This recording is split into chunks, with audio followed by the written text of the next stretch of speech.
আসসালামু আলাইকুম, স্বাগত জানাচ্ছি চ্যানেল আই সংবাদে। সংবাদ কক্ষে আপনাদের সাথে আছি আমি প্রিয়াঙ্কা। বিস্তারিত সংবাদে শুরুতেই জানিয়ে দিচ্ছি ফ্রেশ আটা ময়দা সুজি সংবাদ শিরোনামগুলো। আওয়ামী লীগ নিষিদ্ধ না হওয়া পর্যন্ত ছাত্র জনতার শাহবাগ অবরোধের ঘোষণা, ৩ দফা দাবিতে বিকেল ৩টায় গণজমায়েত কর্মসূচি। চট্টগ্রামে বিএনপির অঙ্গ ও সহযোগী সংগঠনগুলোর উদ্যোগে তারুণ্যের সমাবেশ, পোলো গ্রাউন্ডে জড়ো হচ্ছেন নেতাকর্মীরা।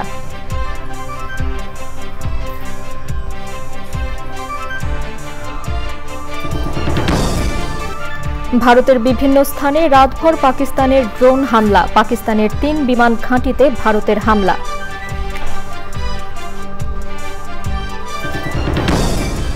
প্রখ্যাত সংগীতজ্ঞ মোস্তফা জামান আব্বাসী মারা গেছেন, বহুমাত্রিক প্রতিভার অধিকারী ব্যক্তিত্বকে হারিয়ে সব স্তরে শোক।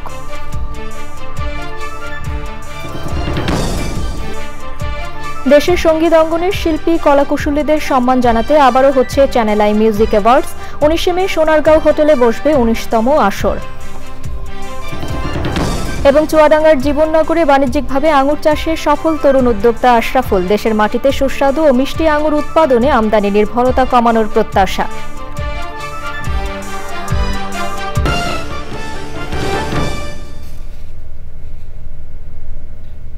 সংবাদ শিরোনামগুলো জানাচ্ছিলাম। এখনকার সংবাদ আয়োজন একই সঙ্গে চ্যানেল আই এর ইউটিউব চ্যানেলে এবং চ্যানেল আই এর ওটিটি প্ল্যাটফর্ম আই স্ক্রিনে লাইভ স্ট্রিম হচ্ছে।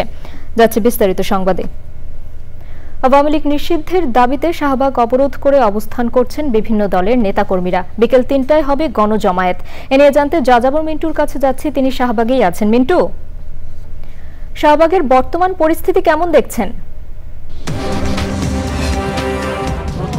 আমরা জানি আজকে আবহাওয়া অনেক গরম, প্রচন্ড গরম উপেক্ষা করেও শাহবাগে অবস্থান নিয়েছে আন্দোলনকারীরা। তারা আওয়ামী লীগ নিষিদ্ধ সহ ৩ দফা দাবিতে তাদের সেই আন্দোলন চলছে। আমি এই মুহূর্তে আমি যেখানে দাঁড়িয়ে আছি সেখানে আমার পিছনে আছেন হলো জুলাই আন্দোলনের শহীদ এবং আহত বেশ কয়েকজন। আমরা এখন এই শহীদ তার মায়ের সাথে আমরা কথা বলবো। উনি কেন এখানে এসেছেন আমরা জানতে চাবো। যে এখানে আসছেন কেন বলেন? এখানে আছি শেখ হাসিনার বিচার চাই আমরা। যে হ্যাঁ, শেখ হাসিনার যে আমি নিজেই জুলাই আহত, পরিবার নিজেই আহত যোদ্ধা। আমি আগস্টের 4 তারিখে স্বৈরাচার হাসিনার সরকারের এতে অনুমতিতে আনসার সদস্যদের মাধ্যমে আনসার একাডেমি সংলগ্ন শফিপুর, ওখানে আমি ওদের হাতে রাবার বুলেট আহত হই এবং ওখান থেকে আমি হাসপাতালে ভর্তি হই। আমার একদিন নিজের শরীরের হুঁশ ছিল না, সেই অবস্থা। পরবর্তীতে আমি জ্ঞান ফিরে যখন পাই তখন থেকে 5 তারিখে স্বৈরাচার হাসিনা পলায়ে গেছে। আমার দাবি একটাই, এই স্বৈরাচার আওয়ামী লীগ সরকারকে নিষিদ্ধ করা এবং এদের কোনো দল যেন আগামীতে এই ধরনের কোনো কাজ করতে না পারে এবং আমাদেরকে ভুক্তভোগী সাধারণ মানুষ সহ সবাই যেন ওদের ভুক্তভোগী না হয়।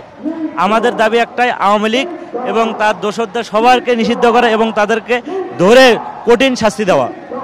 প্রিয়াঙ্কা, যারা শুনছিলেন আসলে সবার একটাই কথা, আওয়ামী লীগের নিষিদ্ধ দাবিতে তারা আন্দোলন করছেন আর কি। সর্বশেষ এটাই ছিল আমার কাছে।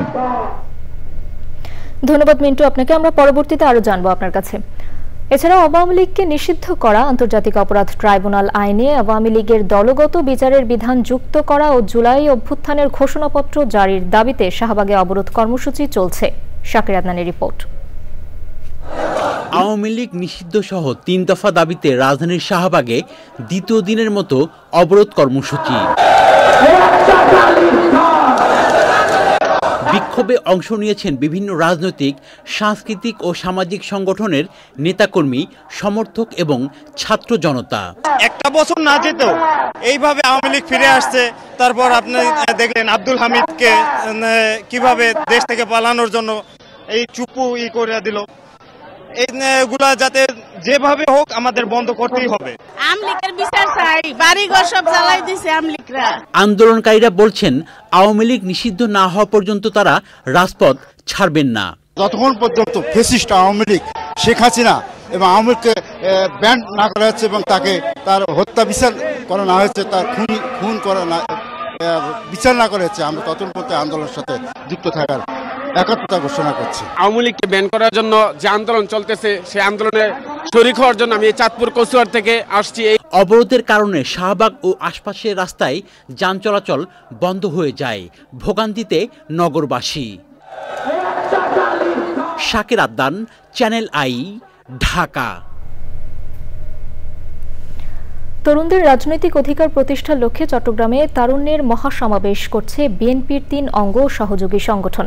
যুবদল, স্বেচ্ছাসেবক দল ও ছাত্র দলের আয়োজনে চট্টগ্রাম এবং কুমিল্লা অঞ্চলের 20টি সাংগঠনিক জেলার নেতাকর্মীরা মহাসমাবেশে অংশ নিচ্ছেন। সমাবেশে প্রধান অতিথি বিএনপির মহাসচিব মির্জা ফখরুল ইসলাম আলমগীর। চট্টগ্রাম পোলো গ্রাউন্ড মাঠে রয়েছেন আক্তার হোসেন, যাচ্ছি তার কাছে। আক্তার, মহাসমাবেশ ঘিরে এখনকার কি অবস্থা দেখছেন আপনি?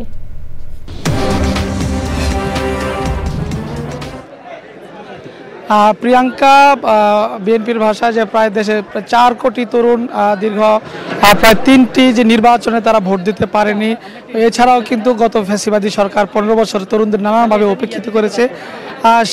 সেই থেকেই এই পরিবর্তিত পরিস্থিতিতে তরুণদের রাজনৈতিক সচেতন হিসেবে তাদের রাজনৈতিক অধিকারগুলো প্রতিষ্ঠার জন্য বিএনপি বিভাগীয় পর্যায়ে এই তারুণ্যের সমাবেশ করছে। বিশেষ করে বিএনপির 3টি অঙ্গ সহযোগী সংগঠন, ছাত্রদল, যুবদল, স্বেচ্ছাসেবক দল, তারা এই চট্টগ্রাম এবং কুমিল্লা বিভাগের প্রায় 16টি জেলার নেতাকর্মীরা এখানে অংশ নিয়েছে। যদিও 2টায় সমাবেশটি শুরু হওয়ার কথা ছিল, কিন্তু তীব্র খরতাপের কারণে, রোদ্রের কারণে কিন্তু আমরা দেখতে পাচ্ছি সমাবেশ কিছুটা বিলম্বিত হয়ে 3টার দিকে সেই কার্যক্রম শুরু হবে বলে কিছুটা পিছিয়ে নেওয়া হয়েছে। আমরা সমাবেশের সার্বিক বিষয়ে কথা বলবো ছাত্রদলের সাধারণ সম্পাদক নাসিরুদ্দিন নাসিরের সঙ্গে। এই যে তরুণদের অধিকার, রাজনৈতিক অধিকার বলতে আসলে আপনারা কি বোঝাতে চাইছেন?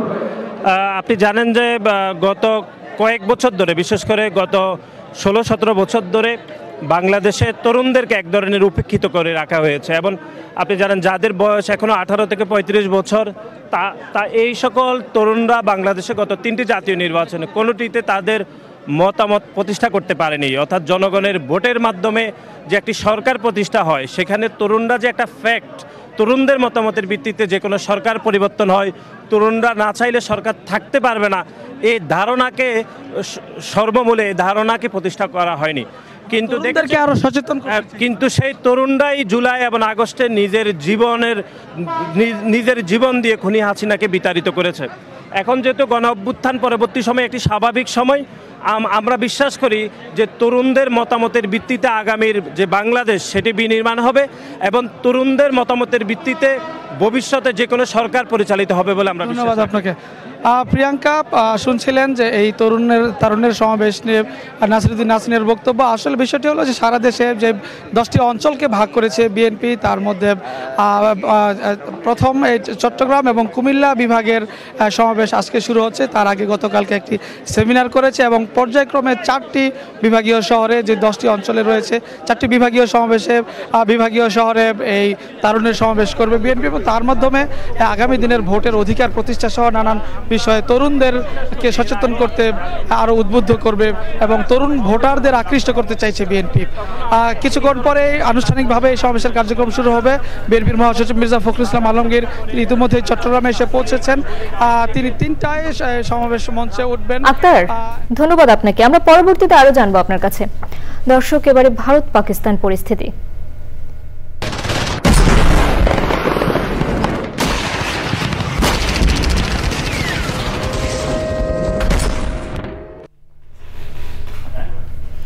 অপারেশন সিন্দুরের জবাবে ভারতের বিভিন্ন সামরিক স্থাপনা লক্ষ্য করে অপারেশন বুনিয়ান উন মারসুস শুরু করেছে পাকিস্তান। এতে বেশ কয়েকটি ভারতীয় বিমান ঘাঁটি, ক্ষেপণাস্ত্র প্রতিরোধ ব্যবস্থা ও সীমান্ত চৌকি ধ্বংসের দাবি করেছে পাকিস্তানি বাহিনী।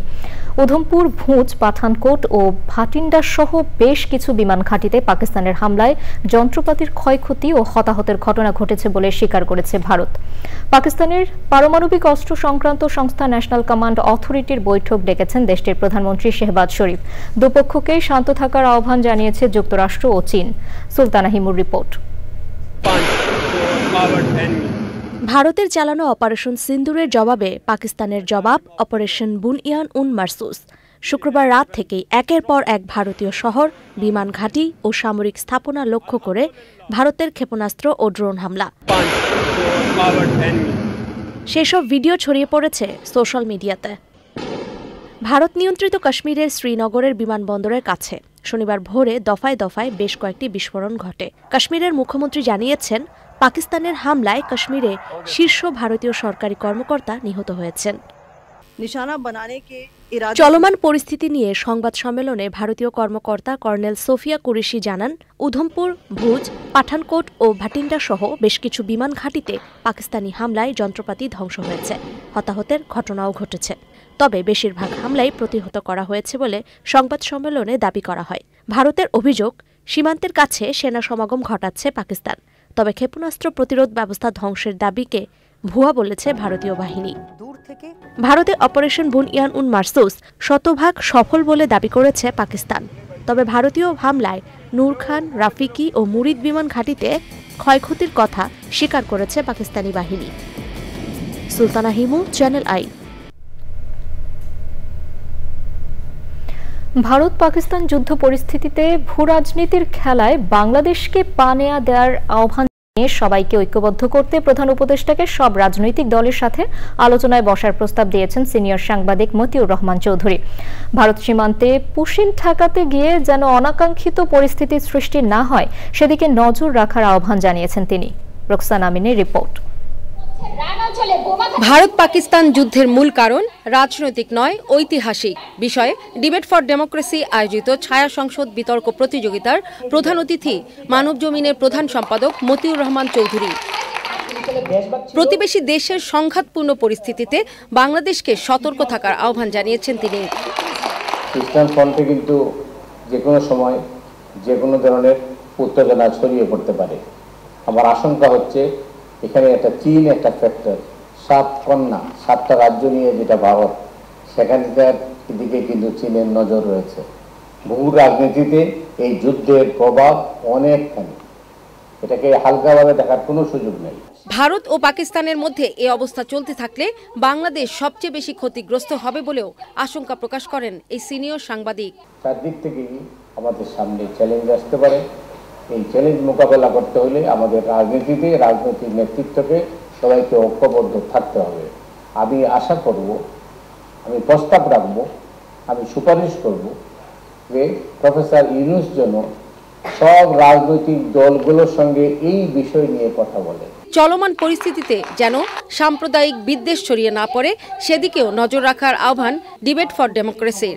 ভারত পাকিস্তানের যুদ্ধকে যাতে আমরা হিন্দু মুসলিমের যুদ্ধ হিসেবে আখ্যায়িত না করে আমরা কোনো ধরনের কোনো অপপরিকল্পনার মধ্যে জড়িয়ে না পড়ে সেদিকে কিন্তু আমাদের সবাইকে লক্ষ্য রাখতে হবে। এই যুদ্ধকে আমরা অনাকাঙ্ক্ষিত পরিবেশের দিকে নেবার চেষ্টা করি তাহলে কিন্তু এই উপমহাদেশের মধ্যে বাংলাদেশ, পাকিস্তান, ভারত সহ সব জায়গায় কিন্তু নতুন ধরনের বিশৃঙ্খলা তৈরি হওয়ার সংখ্যা থাকবে। অনুষ্ঠানে বাংলাদেশ সীমান্তবর্তী এলাকাগুলোর নিরাপত্তা জোরদারে প্রয়োজনীয় প্রস্তুতি রাখারও আহ্বান জানানো হয়েছে। Roksana Amin, channel I, Dhaka. এবারে অন্যান্য সংবাদ। জাতীয় ঐকমত্য কমিশনের সাথে বৈঠকে United Peoples Democratic Front UPDF এর নেতা মাইকেল চাকমা বলেছেন, তাদের প্রত্যাশা এদেশের সব জাতি সত্তার মানুষ সমান অধিকার ভোগ করবে। মানবিক, কল্যাণকর ও অন্তর্ভুক্তিমূলক রাষ্ট্র হবে বাংলাদেশ। সকালে দলটির পক্ষে 4 সদস্যের প্রতিনিধি জাতীয় ঐকমত্য কমিশনের সাথে আলোচনায় বসে। সে সময় মাইকেল চাকমা বলেন, 5ই আগস্টের পট পরিবর্তনের পরও রাঙামাটি, খাগড়াছড়িতে হত্যাকাণ্ড ও দমনপীড়নের ঘটনা ঘটেছে, যা তাদের কাছে প্রত্যাশিত ছিল না। ঐকমত্য কমিশনের সাথে বৈঠকে 3 পার্বত্য জেলার স্বায়ত্তশাসনের প্রস্তাব দিয়েছে ইউপিডিএফ। দ্রুত নির্বাচিত সরকারের কাছে ক্ষমতা হস্তান্তরেরও দাবি জানিয়েছেন মাইকেল চাকমা। ইউপিডিএফ এর সাথে বৈঠকের সূচনায় জাতীয় ঐকমত্য কমিশনের সহ সভাপতি ডক্টর আলী রিয়াজ বলেন, জাতীয় ঐকমত্য তৈরিতে সচেষ্ট কমিশন। চুক্তি হয়েছে বটে, কিন্তু এই চুক্তির মাধ্যমে শান্তি প্রতিষ্ঠা হয়নি এবং সেই চুক্তি ছিল একটা দুর্বল চুক্তি। এই চুক্তির মাধ্যমে সেখানকার স্বায়ত্তশাসন ব্যবস্থা কায়েম হয়নি এবং যেটা আপনি দেখতে পাচ্ছেন সেই চুক্তি নিয়ে এখনো পর্যন্ত অনেক কথাবার্তা হচ্ছে এবং ওই চুক্তির এত দুর্বল ছিল যে এটা চাইলে সরকার, যে কোনো সরকার তার বাতিল করে দেওয়ার মতো ক্ষমতা আছে। মুন্সিগঞ্জ লঞ্চ ঘাটে যাত্রাবিরতি করা এমভি ক্যাপ্টেন নামে পিকনিকের একটি লঞ্চে নারীদের প্রকাশ্যে মারধরের ঘটনা ঘটেছে। সে সময় ওই যাত্রীদের কাছ থেকে টাকা পয়সা ও মোবাইল ফোন লুটের অভিযোগ পাওয়া গেছে। এই ঘটনার একটি ভিডিও ছড়িয়ে পড়েছে সামাজিক যোগাযোগ মাধ্যমে। শুক্রবার রাত 8টার দিকে লঞ্চটি মুন্সিগঞ্জ ঘাটে নোঙর করে। রাত 9:30টার দিকে ভাঙচুরের খবর পেয়ে সেখানে যান থানা পুলিশ, নৌ পুলিশ ও বিআইডব্লিউটি এর সদস্যরা। ঘটনাস্থলে ছিলেন এমন একজন সাংবাদিক জানান, লঞ্চটি ঢাকা লালমোহন রুটের প্রায় ৩০০ যাত্রী নিয়ে ঢাকায় যাচ্ছিল। লঞ্চের দ্বিতীয় তলার বেশ কয়েকটি কেবিনে ২০ থেকে ২৫ জন কিশোর যুবক ও ২ জন অপ্রাপ্তবয়স্ক নারী ছিলেন। তারা ঢাকা থেকে ওই লঞ্চের কেবিনে ভাড়া করে সারাদিন পিকনিক করে রাতে বাড়ি ফিরছিলেন। ছড়িয়ে পড়া ভিডিওতে দেখা যায় আনুমানিক ১৫ থেকে ১৭ বছর বয়সী এক নারীকে লঞ্চের একেবারে সামনের অংশে উঠিয়ে লাঠি দিয়ে বেপরোয়াভাবে পেটাচ্ছেন এক যুবক। সে সময় ৫০ থেকে ৬০ জন বিভিন্ন বয়সী পুরুষ সেই দৃশ্য তাদের মোবাইল ফোনে ধারণ করেন ও বিভিন্ন স্লোগান দিয়ে উল্লাস করেন। মুন্সিগঞ্জ সদর থানার ওসি সাইফুল আলম জানান, সন্ধ্যার নাস্তা কেনার জন্য ৮ থেকে ১০ জন যাত্রী লঞ্চ থেকে পল্টনে নামেন। সেখানে থাকা স্থানীয়রা মাদকসেবী সন্দেহ করে তাদের পিছু নিয়ে লঞ্চে ওঠার চেষ্টা করলে লঞ্চের ম্যানেজার তাদের প্রবেশে বাধা দেন। এতে উত্তেজিত লোকজন জড়ো হয়ে লঞ্চে ঢুকে ভাঙচুর, লুটপাট ও যাত্রীদের মারধর করেন। থানা পুলিশ ঘটনাস্থলে গেলে উত্তেজনা কমে। পরিবেশ, বন ও জলবায়ু পরিবর্তন মন্ত্রণালয়ের উপদেষ্টা বলেছেন, ভূমি মন্ত্রণালয়ের উদ্যোগে পরিবেশ ও কৃষি জমি সুরক্ষায় আইন চূড়ান্ত করা হচ্ছে। ঢাকা বিশ্ববিদ্যালয়ের সিনেট ভবনে বাংলাদেশ ইনস্টিটিউট অব প্ল্যানার্স আয়োজিত ৪র্থ আন্তর্জাতিক সম্মেলনে গৃহায়ন ও গণপূর্ত উপদেষ্টা বলেছেন, অপরিকল্পিত নগরায়নের ফলে প্রতি বছর 0.1% কৃষি জমি নষ্ট হচ্ছে। সৈয়দ মাদিহ অদিতের রিপোর্ট। বাংলাদেশ ইনস্টিটিউট অব প্ল্যানার্সের 3 দিনব্যাপী নগর ও অঞ্চল পরিকল্পনা বিষয়ক ৪র্থ আন্তর্জাতিক সম্মেলন। সম্মেলনের প্রতিপাদ্য নগর, অঞ্চল এবং গ্রামীণ এলাকার বৈষম্যহীন উন্নয়নে স্থানিক পরিকল্পনা। প্রায় 3 দশকে বাংলাদেশে ১৮৫টি প্রাকৃতিক দুর্যোগ সংঘটিত হয়েছে জানিয়েছেন গৃহায়ন ও গণপূর্ত উপদেষ্টা। ২০২২ ও ২০২৪ সালের ভয়াবহ বন্যার পাশাপাশি সাম্প্রতিক সময়ে যেটা ফ্ল্যাশ ফ্লাড হলো, তাতে উল্লেখযোগ্যভাবে মানুষের ক্ষতি হয়েছে এবং এর ব্যাপক প্রভাব রয়েছে। এছাড়াও অপরিকল্পিত শিল্পায়ন, বন উজাড়, পানি দূষণ এবং জীব বৈচিত্র্যের ক্ষতি সহ উল্লেখযোগ্য পরিবেশগত চ্যালেঞ্জ সৃষ্টি হয়েছে। দেশকে বাসযোগ্য করে তুলতে মানুষের পাশাপাশি প্রাণী সত্তাকেও বাঁচার অধিকার দিতে হবে বলে জানিয়েছেন পরিবেশ, বন ও জলবায়ু পরিবর্তন উপদেষ্টা। সুন্দরবন বলেন, অন্যান্য বন বলেন, সবটাই কিন্তু ট্যুরিজম, অন্যান্য অর্থনৈতিক কর্মকাণ্ডের ভারে মোটামুটি কাহিল অবস্থা। ন্যাশনাল এনভায়রনমেন্ট কমিটির মিটিংয়ে তৎকালীন সরকার প্রধান একটা কলমের খোঁচায় বলে দিলাম যে এখানে শিল্প প্রতিষ্ঠান করা যাবে, কিন্তু কথা হচ্ছে যে এর মধ্যে তো অনেকটা ক্ষতি হয়ে গেছে, ওইটা কি করব?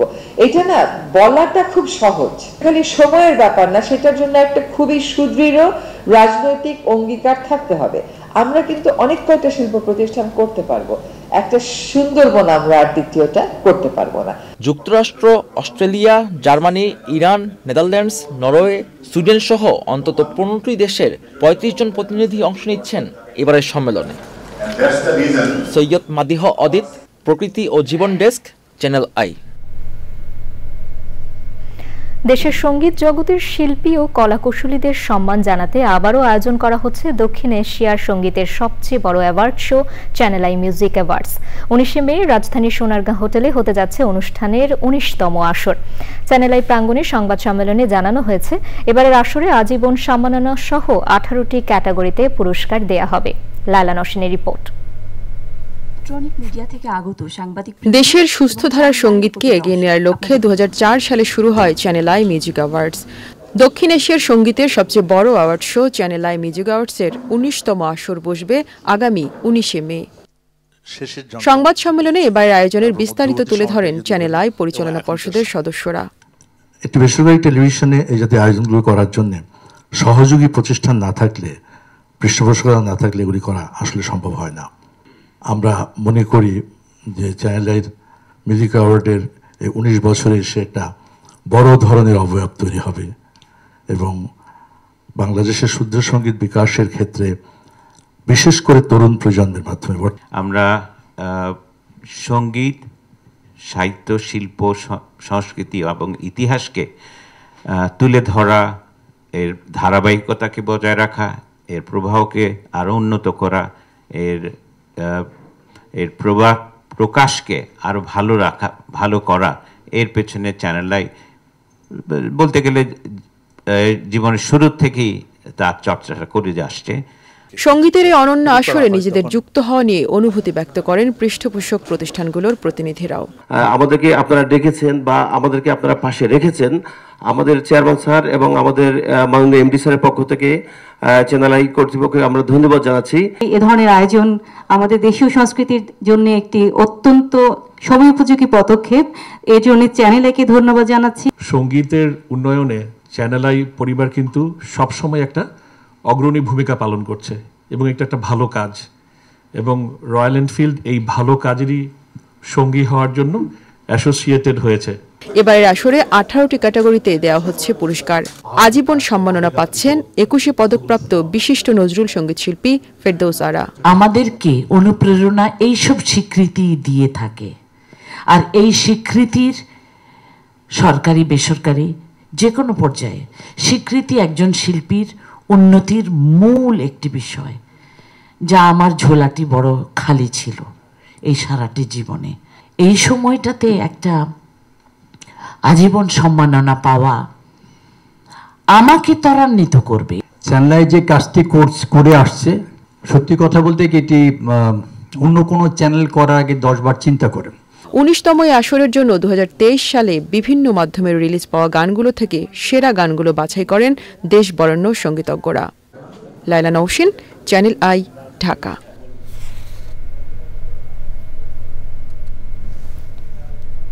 স্বরাষ্ট্র উপদেষ্টা বলেছেন, সাবেক রাষ্ট্রপতি আব্দুল হামিদ কিভাবে দেশ ছাড়লেন সেটি তদন্ত করা হচ্ছে। তদন্ত প্রতিবেদনে কারো দায়িত্বে অবহেলা পেলে কঠোর ব্যবস্থা নেওয়া হবে। তিনি জানিয়েছেন, সাবেক রাষ্ট্রপতির দেশত্যাগের বিষয়ে পুলিশের বিশেষ শাখা থেকে স্বরাষ্ট্র মন্ত্রণালয়ে নিষেধাজ্ঞার নথি ছিল কিনা তা তার জানা নেই। জনভোগান্তি এড়াতে আন্দোলনকারীদের শাহবাগে রাস্তা অবরোধ না করার আহ্বান জানিয়েছেন স্বরাষ্ট্র উপদেষ্টা। শহীদুল্লাহ রাজুর রিপোর্ট। বুধবার রাতে দেশত্যাগ করেন সাবেক রাষ্ট্রপতি আব্দুল হামিদ। হযরত শাহজালাল আন্তর্জাতিক বিমানবন্দর থেকে থাই এয়ারওয়েজের একটি বিমানে দেশ ছাড়েন সাবেক এই রাষ্ট্রপতি। এ নিয়ে চলছে আলোচনা। আব্দুল হামিদের দেশত্যাগের ঘটনায় এখন পর্যন্ত বিমানবন্দর ও তার নিজ জেলা কিশোরগঞ্জের 4 পুলিশ কর্মকর্তাকে বরখাস্ত করা হয়েছে। যদিও সংশ্লিষ্টরা জানিয়েছেন, কোনো নিষেধাজ্ঞা না থাকায় অনায়াসেই দেশ ছাড়েন আব্দুল হামিদ। এমন প্রেক্ষাপটে হযরত শাহজালাল আন্তর্জাতিক বিমানবন্দর পরিদর্শন করেন ষষ্ঠ উপদেষ্টা। এই পরিস্থিতির জন্য যারা দায়ী, এই জন্য কিন্তু আমি কয়েকজন আপনারা জানেন যে করা হয়েছে, সাসপেন্ড করা হয়েছে, কাউরে অ্যাটাচ করা হয়েছে এবং একটা ইনকোয়ারি কমিটি করা হয়েছে। ইনকোয়ারি কমিটিতে মনে হয় 3 দিন কার্য দিবসের ভিতরে তাদের রিপোর্টটা সাবমিট করতে বলা হয়েছে, এবং ওই রিপোর্ট সাবমিট করার পরেই যারা এটার জন্য দোষী তাদের এগেস্টে আইনানুগ ব্যবস্থা নেওয়া হবে। তবে স্বরাষ্ট্র মন্ত্রণালয়ে আব্দুল হামিদের দেশত্যাগের নিষেধাজ্ঞার নথি ছিল কিনা এমন প্রশ্নের উত্তর জানা নেই উপদেষ্টার। স্বরাষ্ট্র মন্ত্রণালয়ে কোনো কাগজ পাঠাইছে আমার জানা নেই, এই জন্য কিন্তু একটা ইনকোয়ারি কমিটি করা হয়েছে। যেহেতু ইনকোয়ারি কমিটিটা এটা পুঙ্খানুপুঙ্খানু দেখে এটার বিরুদ্ধে একটা আইনানুগ ব্যবস্থা নেওয়ার জন্য বলবে, এবং এটার জন্য যারা দোষী তারা কেউ আইনের আওতায় তাদের শাস্তি পেতেই হবে। সবারই দাবি দাওয়াটা যদি রাস্তা ছেড়ে এমন জায়গায় করে যেখানে জনগণের ভোগান্তি না হয়, ওই জায়গায় করতে পারলে সবচেয়ে ভালো। এই ব্যাপারে সবচেয়ে বেশি আপনারা আমাদের সাহায্য করতে পারেন। আওয়ামী লীগ নিষিদ্ধের দাবিতে চলমান আন্দোলনে রাস্তা অবরোধ করে জনভোগান্তি না করার আহ্বান ষষ্ঠ উপদেষ্টার। সাবেক প্রধানমন্ত্রী শেখ হাসিনাকে ফিরিয়ে আনতে ইন্টারপোল কাজ করছে বলেও জানান তিনি। Shahidullah Raju, channel I, Dhaka. প্রখ্যাত সঙ্গীত শিল্পী, সুরকার, সংগ্রাহক ও গবেষক মোস্তফা জামান আব্বাসী মারা গেছেন। ইন্না লিল্লাহি ওয়া ইন্না ইলাইহি রাজিউন। তার বয়স হয়েছিল 87 বছর। মোস্তফা জামান আব্বাসীর ভাইয়ের মেয়ে ডক্টর নাশিদ কামাল চ্যানেল আইকে জানিয়েছেন, ভোর 6টার দিকে রাজধানীর একটি হাসপাতালে তিনি শেষ নিঃশ্বাস ত্যাগ করেন। বাদ জোহর গুলশান আজাদ মসজিদে তার জানাজার নামাজ হয়েছে। আজিমপুর কবরস্থানে বাবার কবরের পাশে তাকে দাফন করা হবে। সুলতানা হিমুর আরেকটি রিপোর্ট। প্রখ্যাত সঙ্গীতশিল্পী, সুরকার, সংগ্রাহক ও গবেষক মোস্তফা জামান আব্বাসী। ভারতের কোচবিহার 1936 সালের 8 ডিসেম্বর মোস্তফা জামান আব্বাসীর জন্ম। ভাওয়াইয়া, ভাটিয়ালি, মুর্শিদি, মারফতি, বাউল, হাসুনগীতি সহ গ্রাম বাংলার নানা ঢঙের লোকগীতি শ্রোতাপ্রিয় হয়েছে তার কণ্ঠে। ইসলামী ও লোকধারার গান সংগ্রহ এবং তা জনপ্রিয় করতে কাজ করেছেন গুণী এই ব্যক্তি। দীর্ঘদিন ধরে বার্ধক্যজনিত জটিলতায় ভুগছিলেন মোস্তফা জামান আব্বাসী। সকালে রাজধানীর একটি হাসপাতালে শেষ নিঃশ্বাস ত্যাগ করেন তিনি। জোহরের পর গুলশান আজাদ মসজিদে তার জানাজার নামাজে অংশ নেন বিশিষ্টজনেরা। Sultana Himu, channel I. চুয়াডাঙ্গার জীবননগর উপজেলার হাসাদহ গ্রামে তরুণ উদ্যোক্তা আশরাফুল ইসলাম বাণিজ্যিকভাবে আঙ্গুর চাষ করে এলাকায় ব্যাপক সাড়া ফেলেছেন। ইতিমধ্যে তিনি নিজ বাগানের আঙ্গুর বাজারজাত শুরু করেছেন। আশরাফুলের বিশ্বাস, দেশের মাটিতে সুস্বাদু ও মিষ্টি আঙ্গুর উৎপাদনের মাধ্যমে আমদানি নির্ভরতা কমানো সম্ভব। বিস্তারিত জানাচ্ছেন শাইখ সিরাজ। থোকা থোকা আঙ্গুর ঝুলে আছে লতাভরা গাছে, দেখে মনে হতে পারে বিদেশের কোনো আঙ্গুরের বাগান। কিন্তু এই দৃশ্য চুয়াডাঙ্গার জীবননগর উপজেলার হাসাদর গ্রামের। তরুণ উদ্যোক্তা আশরাফুল ইসলাম তার ছোট ভাই তরিকুল ইসলামকে নিয়ে নিজস্ব 3.5 বিঘা জমিতে গড়ে তুলেছেন এই আঙ্গুরের বাগান। স্যার আমরা কল্পনা করিনি স্যার এই পরিমাণে প্রোডাকশন আসবে। যখন production day by day increase করছে, আঙ্গুর মোটা হচ্ছে স্যার, এটা নিচু হয়ে গেছে। কত গাছ? স্যার 700+। পার গাছে এভরিথিং করো স্যার, মাছা, কীটনাশক, ঔষধ সমস্ত কিছু দিয়ে 1000-1200 কি 1300 এর উপরে যাবে না স্যার। আমার সব কিছু মিলে স্যার 1-10 লাখ টাকা ইনভেস্ট আছে। বাগান থেকেই আঙ্গুর বিক্রি হওয়ায় ভালো লাভ পাচ্ছেন তিনি। বিনিয়োগের তুলনায় মুনাফা নিশ্চিত করতে সফল হয়েছেন। পাইকাররা এসে বলতেছে স্যার সমস্ত বাগানের ফল আমরাই নিব, আমাকে দিতে হবে 300 টাকা করে দাম বলছে ওরা। কিন্তু স্যার এটার বাজার ভ্যালু আরো বেশি হবে। আপনি আশা করছেন কি এখান থেকে, যদি আল্লাহ সবকিছু ঠিক রাখে, ঝড় বাদল বৃষ্টি হল? স্যার আমি পার গাছে ইনশাল্লাহ 15 কেজি করে পাবো এভারেজ। উদ্যোক্তা মনে করছেন আঙ্গুর চাষ দেশব্যাপী ছড়িয়ে দিতে পারলে বিদেশ থেকে আমদানি নির্ভরতা কমবে। এটা ইজি একটা চাষ। আমি চাই যেন বাংলাদেশের কৃষকরা এই আঙ্গুর চাষ করে, শুধু নিজেরই ডেভেলপ না স্যার, এখানে যেহেতু 3000 কোটি টাকা প্লাস আমরা আঙ্গুর আমদানি করে থাকি স্যার, হিউজ বৈদেশিক মুদ্রা আমাদের সেভ হবে স্যার। বাণিজ্যিকভাবে আঙ্গুর চাষ করে তিনি দৃষ্টান্ত স্থাপন করেছেন স্থানীয় কৃষকদের জন্য। আমরা নিজে সমস্ত অঞ্চল আঙ্গুর বাগান ঘুরে দেখে কোনটা করলে ভালো হবে, প্রত্যেকটা চাষির বাগানে যে আমরা আঙ্গুর বাগান দেখে এসেছি, দেখে আসার পরে সিদ্ধান্ত নিয়ে তারপর লাগানো হয়। এভাবে আঙ্গুরের চাষ হলে বছরে আমরা প্রায় 3000 কোটি টাকা সাশ্রয় করতে পারবো। সম্ভাবনাময় এই আঙ্গুর এখন আর টক নয়, দারুণ মিষ্টি। উদ্যোক্তারা বলছেন আঙ্গুরের চাষের জন্য সুষ্ঠু বাজার কাঠামো এবং সরকারি পৃষ্ঠপোষকতা পেলে বাংলাদেশে আঙ্গুর বিদেশে রপ্তানি করা সম্ভব হবে। চুয়াডাঙ্গার জীবননগর থেকে শাইখ সিরাজ, চ্যানেল আই। এ নিয়ে বিস্তারিত প্রতিবেদন প্রচার হবে আজ রাত 9টার সংবাদের পর হৃদয়ে মাটি ও মানুষ অনুষ্ঠানে। দর্শক, এবারে বিরতি। আর বিরতির পর যা থাকছে, সিলেটের তৃতীয় ওয়ানডেতে বাংলাদেশ এ দলের দেয়া 228 রানের টার্গেটে ব্যাটিংয়ে নিউজিল্যান্ড এ দল। নাসুমের 67 রানের ইনিংসে টাইগারদের চ্যালেঞ্জিং টোটাল।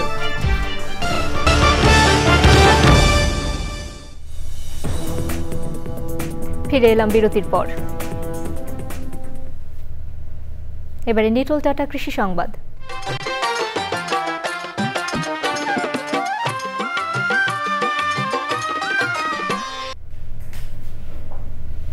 ঝালকাঠিতে এবছর মুগ ডালের বাম্পার ফলন হয়েছে। এসব মুগ ডাল জেলার চাহিদা মিটিয়ে চলে যাচ্ছে দেশের বিভিন্ন প্রান্তে। চাহিদা এবং বাজার মূল্য ভালো হওয়ায় মুগ ডাল চাষে আগ্রহ বাড়ছে কৃষকদের। এবারে প্রকৃতি সংবাদ।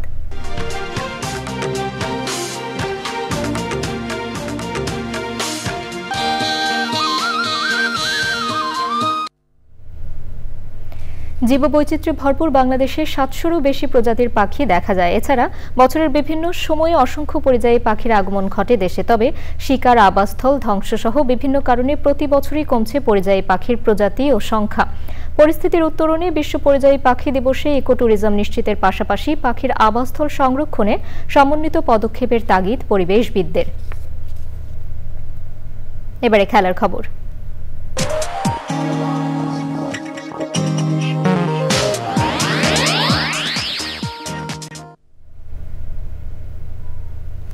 সিলেটের ইন্টারন্যাশনাল ক্রিকেট স্টেডিয়ামে চলছে বাংলাদেশ এ ও নিউজিল্যান্ড এ দলের তৃতীয় ওয়ানডে।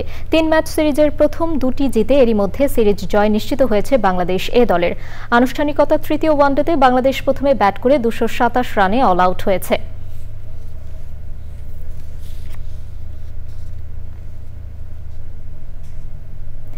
দর্শক, সবশেষে ফ্রেশ আটা ময়দা সুজি সংবাদ শিরোনামগুলো জানিয়ে দিচ্ছি আরও একবার।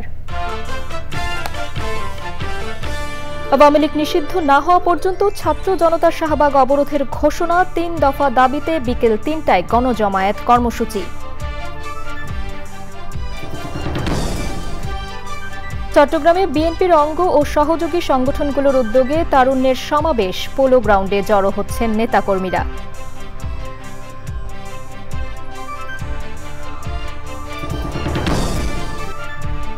ভারতের বিভিন্ন স্থানে রাতভর পাকিস্তানের ড্রোন হামলা, পাকিস্তানের ৩ বিমান ঘাঁটিতে ভারতের হামলা।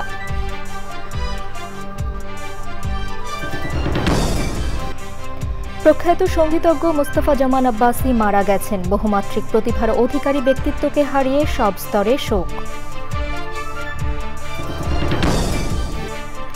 দেশের সঙ্গীত অঙ্গনের শিল্পী কলাকুশলীদের সম্মান জানাতে আবারও হচ্ছে চ্যানেল আই মিউজিক অ্যাওয়ার্ডস। 19শে মে সোনারগাঁও হোটেলে বসবে 19তম আসর। এবং চুয়াডাঙ্গার জীবননগরে বাণিজ্যিকভাবে আঙুর চাষে সফল তরুণ উদ্যোক্তা আশরাফুল। দেশের মাটিতে সুস্বাদু ও মিষ্টি আঙুর উৎপাদনে আমদানি নির্ভরতা কমানোর প্রত্যাশা।